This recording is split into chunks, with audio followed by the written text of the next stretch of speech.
नमस्कार आप सभी लोगों को। तो बच्चों क्लास अब स्टार्ट हो चुका है। आप सब डायमेंशन एनालिसिस को हम लोग पढ़ेंगे, ठीक है। डायमेंशन एनालिसिस को पढ़ेंगे।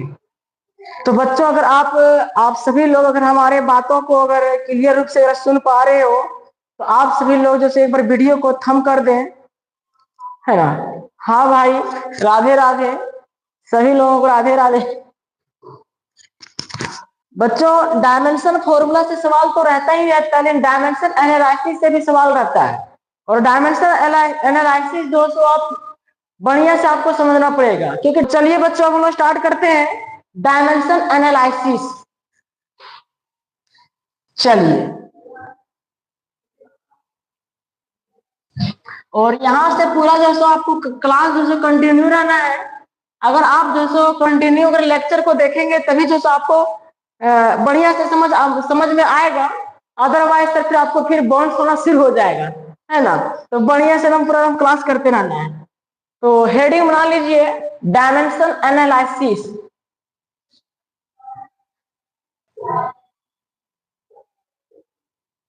Dimensional analysis, dimensional analysis and its application and its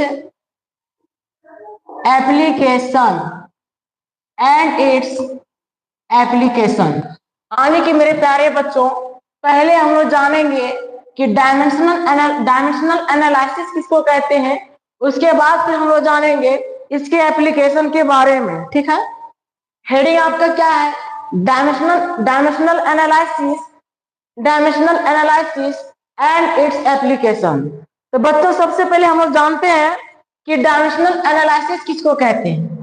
तो देखिए सुनिए बढ़िया से कि डायमेंशनल एनालिसिस किसको कहते हैं। तो सर किसी भी इक्वेशन की सत्यापन को जांच करने के लिए, किसी भी इक्वेशन की सत्यापन को जांच करने के लिए हम लोग डायमेंशनल एनालिसिस का प्रयोग करते हैं। कि सर अगर कोई इक्वेशन है तो वो इक्वेशन सही है कि गलत है, उसको जांच करने के लिए हम लोग डायमेंशनल एनालिसिस का प्रयोग करते हैं। आने की मेरे प्यारे बच्चों कि अगर कोई इक्वेशन सही है तो किस हद तक सही है, किस लेवल तक सही है, उसको जांच करने के लिए हम लोग डायमेंशनल एनालिसिस का क्या करते हैं? प्रयोग करते हैं। डायमेंशनल एनालिसिस समझ में आया कि किसी भी इक्वेशन के सत्यापन को जांच करने के लिए हम किसका प्रयोग करते हैं? डायमेंशनल एनालिसिस का प्रयोग करते हैं। कि अगर कोई इक्वेशन सही है तो किस लेवल तक सही है, किस हद तक सही है, उसको जांच करने के लिए हम लोग क्या करेंगे? डायमेंशनल एनालिसिस का प्रयोग करेंगे। यानी कि एनालाइज से आप समझ सकते हो हम लोग क्या करेंगे? एनालाइज करेंगे कि कोई भी इक्वेशन सही है कि गलत है। नहीं कहता कि कोई इंसान कितना दूध में और कितना पानी में है ना, कि हम तुमको एनालाइज कर लिए कि तुम कितना दूध में और कितना पानी में हो। उसी तरह से मेरे प्यारे बच्चों कि कोई इक्वेशन अगर है तो इक्वेशन सही है कि गलत है, उसको जांच करने के लिए हम किसका प्रयोग करेंगे? डायमेंशनल एनालिसिस का प्रयोग करेंगे। तो चलिए बच्चों सबसे पहले हम लोग जान लेते हैं कि डायमेंशनल एनालिसिस किसको कहते हैं। तो डिफिनेशन पहले सुन लीजिए और देख लीजिए, ठीक है। क्या है? It is use to validate, it is use to validate और टू चेक द और to check the validity of an equation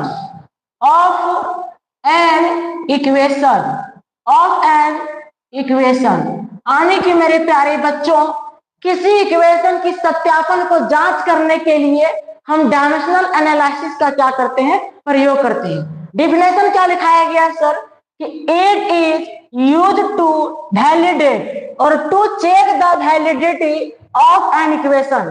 कि किसी इक्वेशन की सत्यापन को जांच करने के लिए हम लोग क्या करते हैं? डायमेंशनल एनालिसिस का प्रयोग करते हैं। कि अगर कोई इक्वेशन सही है तो किस लेवल तक सही है, किस हद तक सही है, उसको जांच करने के लिए हम लोग क्या करते हैं, डायमेंशनल एनालिसिस का प्रयोग करते हैं। तो बच्चों डायमेंशनल एनालिसिस आप लोगों को समझ में आ गया? आ गया। अब हम लोग क्या करेंगे बच्चों, अब हम लोग डायमेंशनल एनालिसिस का एप्लीकेशन के बारे में हम लोग पढ़ेंगे। तो सर डायमेंशनल एनालिसिस का जो पहला एप्लीकेशन है वो क्या है मेरे प्यारे बच्चों, वो है आपका होमोजेनिटी। क्या है मेरे प्यारे बच्चों, होमोजेनिटी। सर इसी को आप बोल सकते हो, इसी को आप बोल सकते हो प्रिंसिपल ऑफ होमोजेनिटी। क्या बोल सकते हो मेरे प्यारे बच्चों, principal of homogeneity, principal of homogeneity. Sir dimensional analysis का पहला एप्लीकेशन क्या है मेरे प्यारे बच्चों, होमोजेनिटी। क्या है मेरे प्यारे बच्चों, होमोजेनिटी, या तो इसी को आप क्या बोल सकते हो, प्रिंसिपल ऑफ होमोजेनिटी। आने की मेरे प्यारे बच्चों अब हम लोग जानेंगे कि प्रिंसिपल ऑफ होमोजेनिटी क्या कहता है। प्रिंसिपल ऑफ होमोजेनिटी क्या कहता है ये अब हम लोग जानेंगे। तो सर प्रिंसिपल ऑफ होमोजेनिटी का पहला पॉइंट क्या कहता है मेरे प्यारे बच्चों, कि only those physical quantity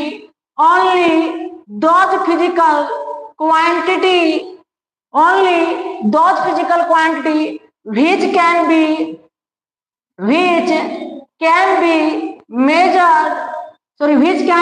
added और subtracted, मेजर नहीं करेंगे हम लोग, जोड़ेंगे या घटाएंगे। क्या कहता है पहला point, only those quantity which can be added or subtracted,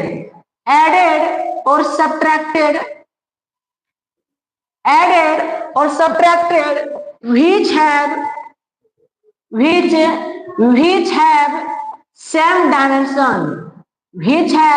same dimension। अब बच्चों हम लोग समझते हैं कि पहला पॉइंट क्या लिखाया गया। देखिए क्या लिखाया गया मेरे प्यारे बच्चों, only those, यहाँ पे फिजिकल क्वांटिटी कर लीजिए, only those physical quantity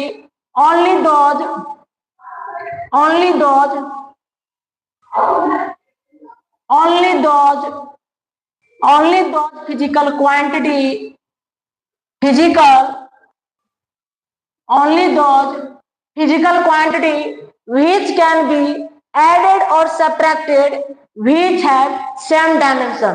कहने का मतलब है मेरे प्यारे बच्चों कि वैसे फिजिकल क्वांटिटी को एडेड या सब्ट्रैक्टेड कर सकते हैं जिसके पास सेम डायमेंशन रहेगा। यानी कि मेरे प्यारे बच्चों जिस फिजिकल क्वांटिटी के पास सेम डायमेंशन रहेगा वैसे वही फिजिकल क्वांटिटी को हम क्या कर सकते हैं, जोड़ सकते हैं या घटा सकते हैं। जैसे कि मेरे प्यारे बच्चों आपसे बोला जाए कि मान लीजिए कि आपके दोस्त के पास 2 बुक है और आपके पास भी मान लो कि 2 बुक है, तो आपके पास टोटल बुक कितना हो गया, तो सर 2 बुक आपके पास है और 2 बुक किसके पास है, यानी कि 2 बुक आपके पास है और 2 बुक किसके पास है, 2 बुक आपके दोस्त के पास है। तो सर अगर पूछा जाए आपसे कि बताइए कि आप लोगों के पास टोटल बुक कितना है, टोटल किताब कितना है, तो बोलोगे सर 2 + 2, बोलोगे हम लोगों के पास जो बुक है वो 4 बुक है, यानी 4 किताब है हम लोगों के पास। लेकिन मेरे प्यारे बच्चों अगर बोल दिया जाए कि आपके पास 2 पेन है और आपके दोस्त के पास 2 बुक है, यानी कि 2 बुक है, आपके पास 2 पेन है और आपके दोस्त के पास 2 बुक है, तो बताइए सर आप लोगों के पास टोटल किताब कितना है, टोटल बुक कितना है, तो बोलोगे सर 2 ही बुक है, 2 ही किताब है। तो सर आप 2 किताब क्यों बोल रहे हो, 2 + 2 आप 4 क्यों नहीं बोल रहे हो, तो सर 4 आप इसलिए नहीं बोल रहे हो क्योंकि सर यहाँ पे जो बात हो रहा है वो पेन का बात हो रहा है और यहाँ जो बात हो रहा है वो बुक का बात हो रहा है। तो सर आप लोगों के पास जो बुक होगा वो 2 ही बुक ना होगा सर। तो सर यहाँ पर जो क्वांटिटी जो है वो अलग अलग है, ये पेन का बात हो रहा है और ये बुक का बात हो रहा है, इसीलिए आप उसको ऐड नहीं किए हो। जैसे कि मेरे प्यारे बच्चों मान लो कि 2 kg 2 kg आप मैंगो लाए, 2 kg आप मैंगो को लाया है, ठीक है।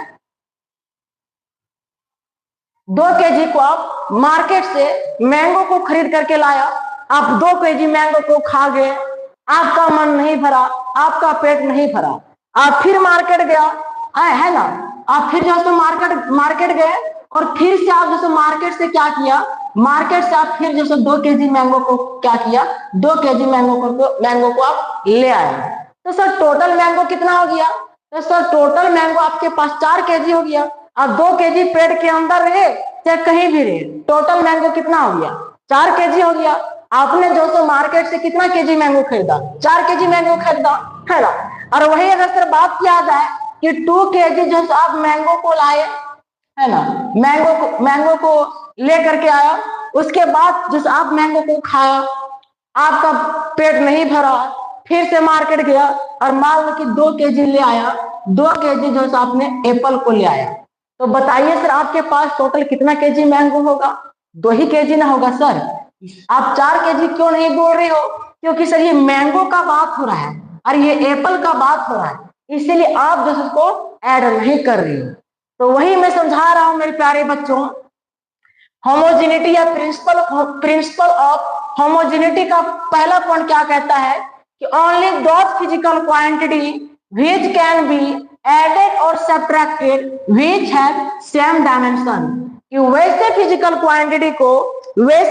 क्वांटिटी को एडेड या सब्ट्रैक्टेड किया जाता है जिसके पास क्या रहता है, डायमेंशन सेम रहता है। अगर डायमेंशन डिफरेंट रहेगा तो आप ना ही तो वैसे फिजिकल क्वांटिटी को जोड़ सकते हो और ना ही तो आप वैसे फिजिकल क्वांटिटी को घटा सकते हो। बात समझ में आया, पहला पॉइंट समझ में आया कि नहीं आया।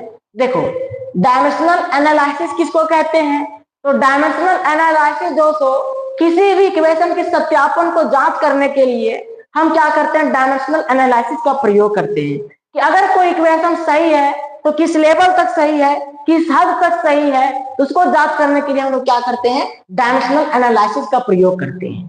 प्रिंसिपल होमोजेनिटी का पहला पॉइंट क्या कहता है कि वैसे फिजिकल क्वांटिटी को एडेड या सेपरेटेड किया जा सकता है जिसके पास डायमेंशन क्या रहेगा, सेम रहेगा, यानी कि only those physical quantity can be added और subtracted which have same dimension. चलिए इस तरफ हम लोग अब जो हम लोग अगला पॉइंट समझते हैं। क्या बच्चों आप सभी लोग जो सो ये चीज समझ में आया, डायमेंशनल एनालिसिस और प्रिंसिपल ऑफ होमोजेनिटी का पहला पॉइंट आप लोगों को समझ में आया कि नहीं आया।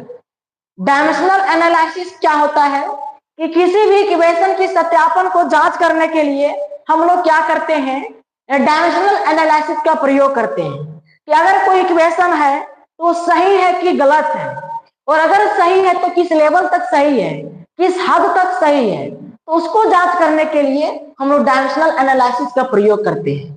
अब डायमेंशनल एनालिसिस का पहला, अब हम लोग डायमेंशनल एनालिसिस का एप्लीकेशन को जानेंगे। तो पहला एप्लीकेशन क्या है आपका, होमोजेनिटी, या तो आप इसी को बोल सकते हो principle of homogeneity.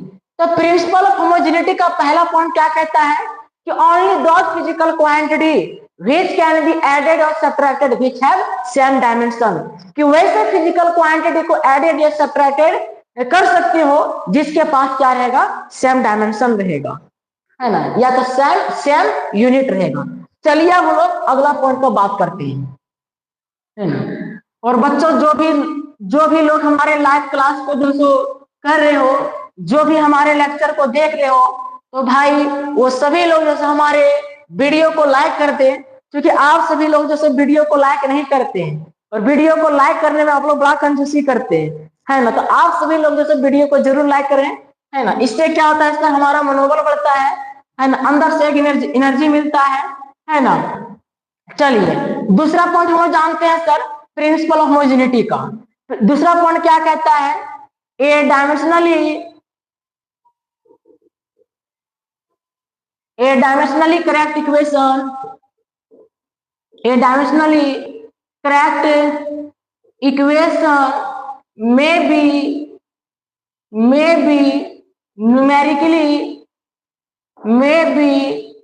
numerically incorrect, may be numerically incorrect, but numerically, but numerically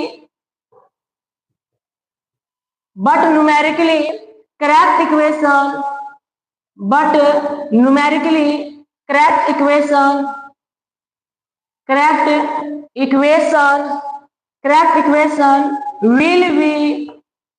will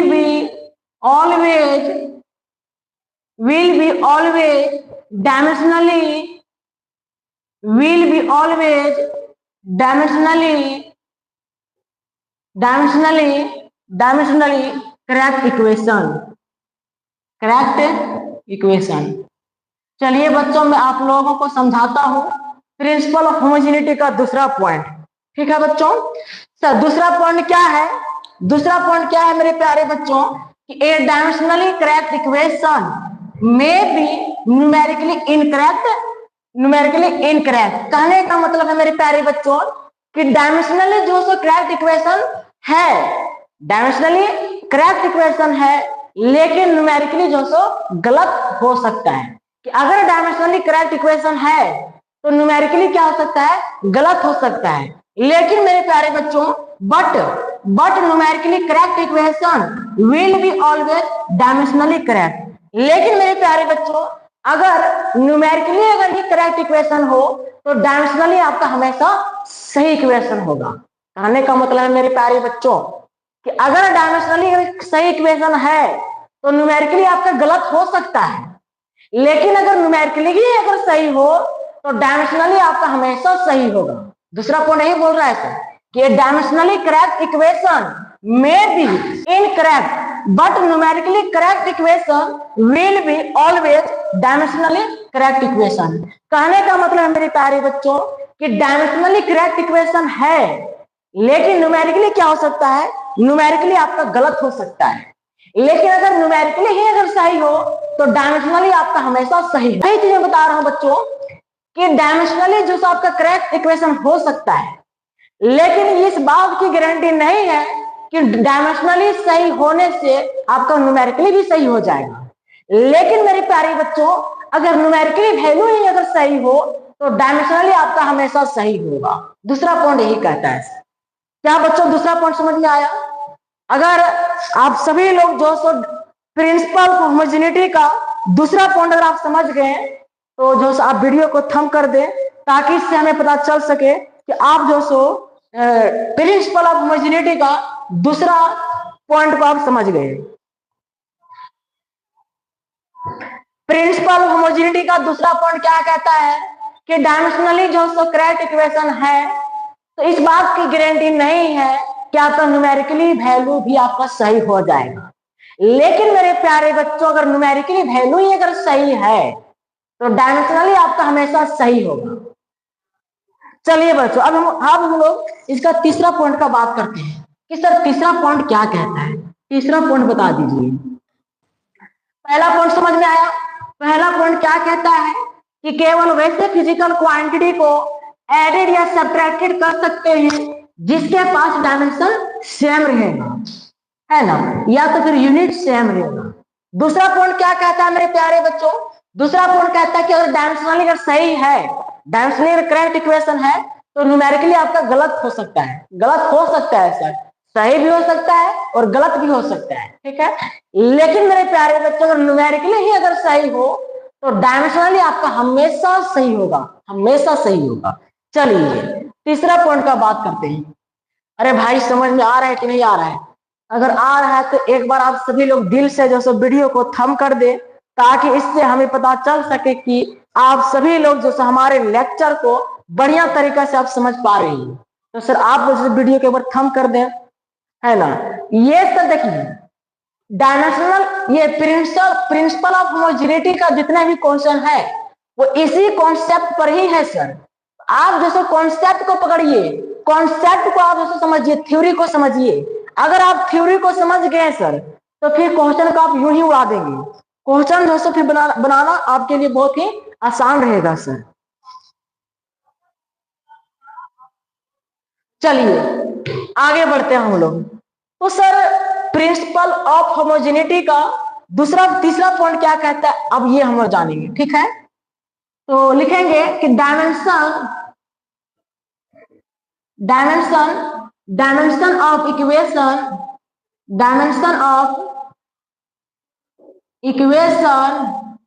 of LHS side should be equal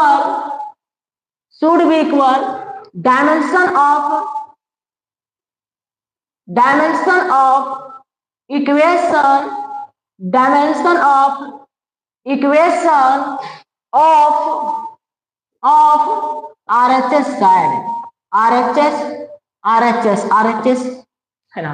क्या लिखाया गया मेरे प्यारे बच्चों कि dimension of equation of LHS should be equal dimension of equation of RHS। कहने का मतलब है मेरे प्यारे बच्चों कि LHS साइड का डायमेंशन इक्वेशन RHS साइड के बराबर होना चाहिए। LHS साइड का डायमेंशन इक्वेशन RHS साइड के डायमेंशन इक्वेशन के क्या होना चाहिए, बराबर होना चाहिए। जैसे कि मेरे प्यारे बच्चों देखो, मान लो कि कोई इक्वेशन है v equal to u plus 18। ये आपका क्या है, इक्वेशन ऑफ मोशन है। ये क्या है मेरे प्यारे बच्चों, इक्वेशन ऑफ मोशन है। तो सर ये इक्वेशन सही तब होगा जब LHS साइड का डायमेंशन इक्वेशन RHS साइड के डायमेंशन इक्वेशन के बराबर होगा। अगर सर LHS साइड का डायमेंशन इक्वेशन RHS साइड के डायमेंशन इक्वेशन के बराबर अगर नहीं होगा तो मेरे प्यारे बच्चों ये आपका इक्वेशन गलत हो जाएगा। तो सर इस इक्वेशन को सही होने के लिए इस पॉइंट को क्या करना चाहिए, सेटिस्फाई करना चाहिए। अगर ये इक्वेशन इस पॉइंट को सेटिस्फाई नहीं करेगा तो ये इक्वेशन आपका क्या हो जाएगा, गलत हो जाएगा। तो मेरे प्यारे बच्चों अगर हम जो सवाल जो बनाएंगे ना प्रिंसिपल ऑफ होमोजेनिटी पे, जो सवाल जो हम लोग करेंगे वो सिर्फ हम लोग जैसे दो ही पॉइंट का प्रयोग करेंगे। पहला पॉइंट क्या है कि only those physical quantity which can be added और subtracted which have same dimension. और दूसरा आपका क्या है कि dimension of equation of LHS should be equal dimension of equation of RHS। यही दोनों पॉइंट का हम लोग क्या करेंगे, क्वेश्चन करते समय हम लोग यही दोनों पॉइंट का हम लोग प्रयोग करेंगे, ठीक है। तो चलिए हम लोग इसको चेक करते हैं कि ये इक्वेशन आपका सही है कि गलत है, ठीक है। तो देखिए v आपका क्या है, v आपका फाइनल वेलोसिटी है, u आपका क्या है, इनिशियल वेलोसिटी है, ठीक है। तो सर फाइनल वेलोसिटी रहे चाहे इनिशियल वेलोसिटी रहे, बात किसका हो रहा है, बात जैसे वेलोसिटी का ही हो रहा है। तो देखिए सर क्या लिखेंगे, सबसे पहले हम लोग लिखेंगे कि dimension of equation of LHS side should be equal dimension of equation of RHS side. कहने का मतलब है मेरे प्यारे बच्चों, क्या सर नीचे दिख रहा है, देखो कहने का मतलब है मेरे प्यारे बच्चों कि इस इक्वेशन को सही होने के लिए LHS साइड का डायमेंशन RHS साइड के डायमेंशन के बराबर होना चाहिए। आने के मेरे प्यारे बच्चों dimension of v should be equal dimension of u। आने की इस v का डायमेंशन u के बराबर होना चाहिए। अगर इस v का डायमेंशन u के डायमेंशन के बराबर होगा तब ये इक्वेशन आपका सही होगा, अदरवाइज ये आपका गलत हो जाएगा। तो सर हम इसको मिटा देते हैं क्योंकि नीचे लिखेंगे तो फिर आपको दिखाई नहीं देगा, है ना। चलिए इसको मिटा देते हैं। तो सर ये एप्लीकेशन आपको समझ में आया। डायमेंशनल एनालिसिस का पहला एप्लीकेशन है आपका प्रिंसिपल ऑफ होमोजेनिटी का फर्स्ट पॉइंट क्या कहता है कि वैसे फिजिकल क्वांटिटी को एडेड या सब्ट्रैक्ट किया जा सकता है जिसके पास डायमेंशन क्या रहेगा, सेम रहेगा, है ना।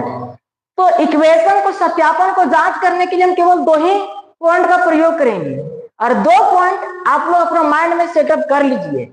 हर जगह हम दो ही पॉइंट का प्रयोग करेंगे। पहला है आपका कि only those physical quantity can be added और subtracted which have same dimension. दूसरा पॉइंट है आपका दूसरा पॉइंट है आपका कि dimension of equation of LHS should be equal dimension of equation of RHS. ठीक है, ये 2 पॉइंट हम प्रयोग करेंगे। तो देखिए सर, हम लोगों को इस इक्वेशन को हम लोगों को क्या करना है, जांच करना है कि ये इक्वेशन सही है कि गलत है। तो देखिए सर, क्या लिखे हैं कि dimension of equation of LHS. तीसरा पॉइंट क्या कहता है सर कि एलएचएस साइड का डायमेंशन आरएचएस साइड के डायमेंशन के बराबर होना चाहिए। तो वही लिखे हैं, dimension of equation of LHS should be equal dimension of equation of RHS. कहने का मतलब कि v का डायमेंशन u के बराबर होना चाहिए। तो वही लिखे dimension of v should be equal dimension of u। तो सर v आपका फाइनल वेलोसिटी है, u आपका इनिशियल वेलोसिटी है। तो फाइनल वेलोसिटी रहे चाहे इनिशियल वेलोसिटी रहे, बात किसका हो रहा है? तो सर बात जो है वेलोसिटी का ही हो रहा है। और सर वेलोसिटी का जो डायमेंशन फॉर्मूला जो होता है वो LT - 1 होता है। ठीक है बच्चों, और u आपका ही इनिशियल वेलोसिटी है, तो बात सर वेलोसिटी का ही हो रहा है। और वेलोसिटी डायमेंशन फॉर्मूला क्या होता है? LT - 1 होता है। तो देख सकते हो सर कि जितना LHS साइड का डायमेंशन है उतना ही तो RHS साइड का डायमेंशन है। अब देखिए यहाँ पे सर, अब AT को क्या किया गया है? U के साथ जोड़ा गया है। और प्रिंसिपल ऑफ होमोजेनिटी का पहला पॉइंट क्या कहता है कि आप वैसे फिजिकल क्वांटिटी को एडेड या सब्ट्रैक्टेड कर सकते हो जिसके पास डायमेंशन सेम होना चाहिए। तो मेरे प्यारे बच्चों, अगर इस AT को U के साथ अगर ऐड किया गया है, आने के अगर जोड़ा गया है, इसका मतलब जरूर कि इन दोनों का डायमेंशन आपस में इक्वल होगा। अब चलिए सर हम देखते हैं कि दोनों का डायमेंशन इक्वल है या नहीं है। तो चलिए हम लोग जांच करते हैं। तो लिखेंगे हम लोग dimension of u should be equal dimension of AT। कहने का मतलब है मेरे प्यारे बच्चों कि u का डायमेंशन किसके बराबर होना चाहिए? AT का बराबर होना चाहिए। क्यों होना चाहिए? क्योंकि सर AT को u के साथ जोड़ा गया है। और प्रिंसिपल ऑफ होमोजेनिटी का पहला पॉइंट कहता है सर कि आप केवल वैसे फिजिकल क्वांटिटी को एडेड या सब्ट्रैक्टेड कर सकते हो जिसके पास सेम डायमेंशन रहता है, सेम डायमेंशन है। तो चलिए u आपका क्या है? u आपका वेलोसिटी है और वेलोसिटी डायमेंशन फॉर्मूला LT - 1 होता है। इक्वल टू दे दीजिए। a आपका क्या है? a आपका एक्सेलरेशन है और एक्सेलरेशन का डायमेंशन फॉर्मूला होता है LT - 2 होता है। मुझे पूरी उम्मीद है सर कि आप लोगों को डायमेंशन फॉर्मूला आता होगा कि वेलोसिटी का डायमेंशन फॉर्मूला क्या होता है, एक्सेलरेशन का क्या होता है, फोर्स का क्या होता है, वर्क का क्या होता है। आप सब दोस्तों डायमेंशन फॉर्मूला जानते होंगे, और अगर नहीं जानते तो आप साइड में निकाल सकते हो। हम आप लोगों को निकालने के लिए भी सिखा चुके हैं। और सर टी आपका क्या है? टी आपका टाइम है और टाइम का डायमेंशन सिंबल टी है। अब इसके पावर में कुछ नहीं मतलब 1 है। अब देखिए सर LT - 1 जो करते हैं उतार दिए। ठीक है, अब क्या करना है? क्या इस L के अलावा और कहीं L है क्या? नहीं है, तो L जो करते हैं उतार दो। क्या इस T के अलावा और कहीं T है क्या? कि हाँ सर है। T का पावर -2 यहाँ पे है, T का पावर कुछ नहीं मतलब 1 है।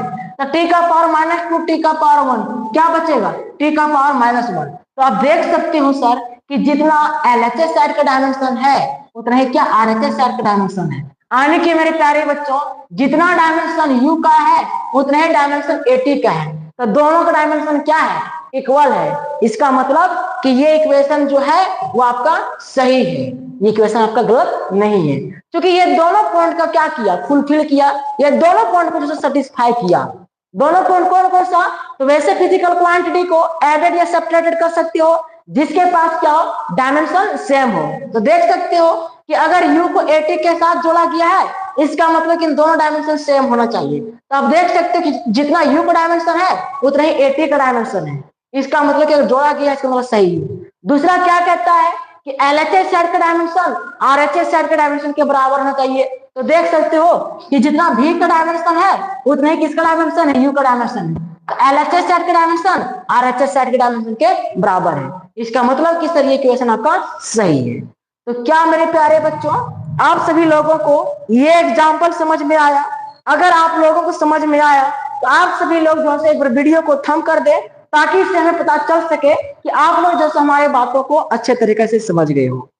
चलिए सर जल्दी वीडियो को थंब कर दीजिए। और भाई जैसे क्लास रेगुलर रहो, क्लास अगर रेगुलर नहीं रहोगे तो सर फिर आपको डायमेंशन एनालिसिस आपको समझ में नहीं आएगा, है ना। अभी सर सिर्फ हम एग्जांपल ही देकर के बताए हैं, अभी इसके प्रिंसिपल ऑफ होमोजेनिटी के क्वेश्चन पे नहीं आए, इसके सवाल पे नहीं आए सर। अभी अभी सिर्फ आपको एग्जांपल दे करके आपको बताया गया है, समझे ना। अब हम लोग क्या करेंगे, इस पे जो हम लोग सवाल करेंगे, क्वेश्चन करेंगे। और क्वेश्चन आपको तभी समझ में आएगा सर जब ये कॉन्सेप्ट आपको समझ में आएगा। और आपको क्या करना है सर, सिर्फ 2 रूल आपको याद कर लेना है, 2 पॉइंट आपको याद कर लेना है प्रिंसिपल ऑफ होमोजेनिटी का। प्रिंसिपल ऑफ होमोजेनिटी का सिर्फ और सिर्फ आपको 2 पॉइंट याद कर लेना है। पहला पॉइंट क्या है कि केवल वैसे फिजिकल क्वांटिटी को एडेड या सेपरेटेड किया जा सकता है जिसके पास सेम डायमेंशन है, ठीक है। दूसरा क्या याद करना है कि एलएचएस सेट का डायमेंशन इक्वेशन आरएचएस सेट के डायमेंशन इक्वेशन के बराबर होना चाहिए। यही 2 पॉइंट के हेल्प से हम लोग क्या करेंगे, पूरे सवाल को हम लोग बनाएंगे। इसीलिए मेरे प्यारे बच्चों, आप सभी लोग जो सो ये दोनों पॉइंट को क्या कर लेना है, याद कर लेना है। तो क्या सर यहाँ तक किसी को दिक्कत है क्या? अगर दिक्कत नहीं है तो एक बार सभी लोग जैसे आप लोग, हाँ सब समझ में आ रहा है, चलो ठीक है भाई, thank you thank you thank you. आप सभी लोग जैसे इसी तरह से वीडियो में बने रहें, कंटिन्यू अगर आप क्लास में अगर बने रहेंगे तो मैं दावे के साथ में कहूंगा सर इसी तरह से आपको समझ में आएगा और आपको किसी भी तरह का कोई प्रॉब्लम होने में नहीं दूंगा, ठीक है। तो मेरे प्यारे बच्चों, आज का लेक्चर जो है पे मैं समाप्त करता हूं। मैं मिलता हूं आप सभी लोगों से नेक्स्ट लेक्चर में, ठीक है। तो मेरे प्यारे बच्चों, आप सभी लोगों को गुड इवनिंग, और मैं मिलते हैं आप सभी लोगों से नेक्स्ट लेक्चर में।